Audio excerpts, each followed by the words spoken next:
So now let's see how we can work with the headliner section inside of Wix ADI. So over here, in order to add a headliner section, simply click on this plus icon right over here.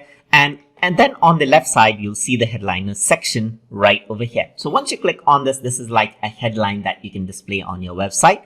So you can choose a design that you are comfortable with. So I'm just going to go around and choose this one. For example, right over here, this is quite simple. So this is a catchy title, as you can see right over here. So you can see breaking news or something like that if you want to give a news right over here, or you can say offer or something right over here. So you can say something like discount right over here, and then you can type in your paragraph over here. You can also add in medias over here to make it more interesting, and you can add in button to link it to a specific page as well, just like this. So now what you can do is you can also go into section design. So this is quite a minimalistic section right over here, which is available. So you can go on to something like this right over here, where there's a picture. You can add in a picture as well, or something like this, which stands out a bit in design, as you can see. So that is how you can work around with the headliner section inside of Wix ADI. So hope you guys learned something as always. And as always, please like, comment, share, and subscribe.